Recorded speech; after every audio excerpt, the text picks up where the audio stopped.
Chapitre 13, les éléments de la batterie. Numéro 2, la snare. Cet élément est le pendant naturel du kick, car il offre une réponse plus haut en fréquence pour apporter des accents plus appuyés au rythme global. Ces deux éléments à eux seuls peuvent suffire à donner le rythme ou à composer le groove. Ce sont donc les deux éléments à placer en premier dans votre ligne de batterie. Tous les autres éléments de la batterie venant compléter le groove autour du kick et de la snare dans les sections les plus hautes en énergie. Pour l'illustrer, commençons par un kick tout seul, puis on fait entrer la snare.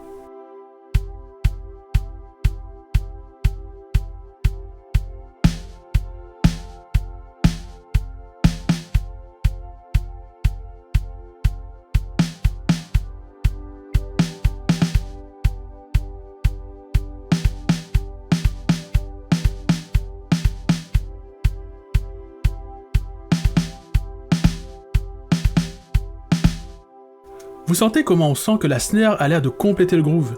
Cela donne tout de suite envie de bouger. Prenons l'exemple inverse, avec la snare seule, puis le kick qui entre.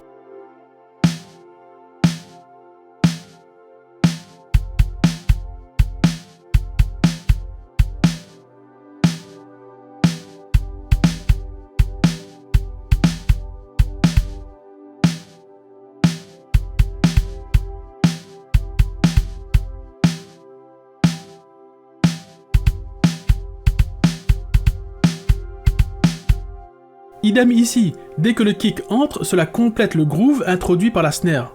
Dans les deux cas, cela fait monter l'énergie. C'est donc un bon moyen pour contrôler l'énergie dans vos musiques. Mais nous verrons tout cela plus en détail dans le chapitre consacré à l'arrangement. Comme pour le kick, la snare a une attaque et un sustain. Et comme pour le duo kick-bass, vous devrez utiliser une snare avec un sustain assez court si votre kick a un sustain long,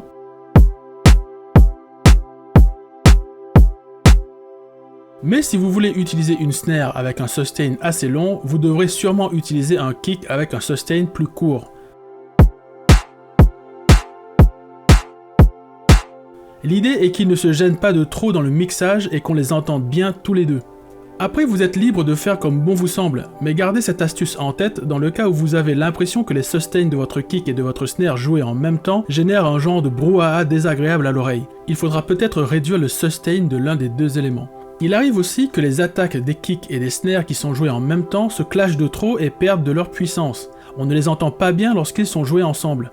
Une petite astuce pour régler ce problème est de légèrement décaler les coups de snare qui se jouent en même temps que certains coups de kick. Vous pouvez les décaler à la main ou utiliser un effet appelé delay. C'est un effet qui permet de créer un écho, mais vous pouvez aussi l'utiliser juste pour décaler un son dans le temps. En décalant un tout petit peu, cela permet aux attaques des deux sons de mieux se faire entendre et donc d'éviter que l'un n'étouffe l'autre.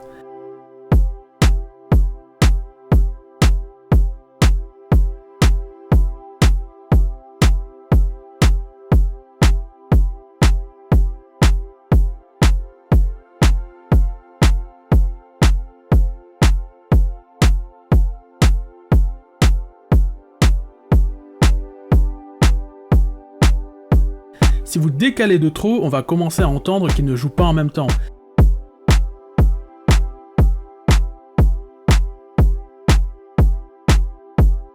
Mais un tout petit peu permet de mieux les percevoir individuellement et on a toujours l'impression qu'ils jouent en même temps. C'est pas beau ça?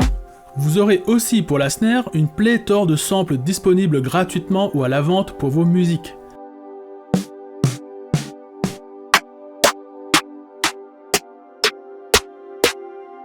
Vous pourrez aussi en créer vous-même avec des VST comme Snare Drum, livrés avec le rack Kong du duo Reason. Mais vous en trouverez plein d'autres sur internet.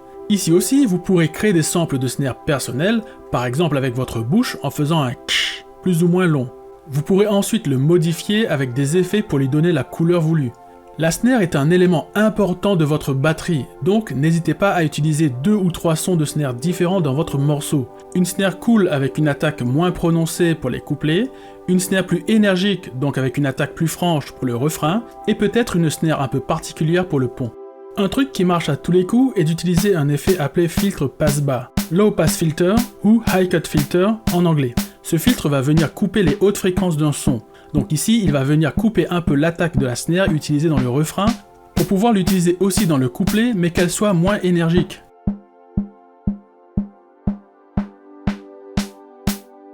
Cette astuce fonctionne plutôt bien pour diminuer l'énergie rapidement. Maintenant que nous avons vu la snare, rendez-vous la semaine prochaine pour la vidéo sur les hi-hats.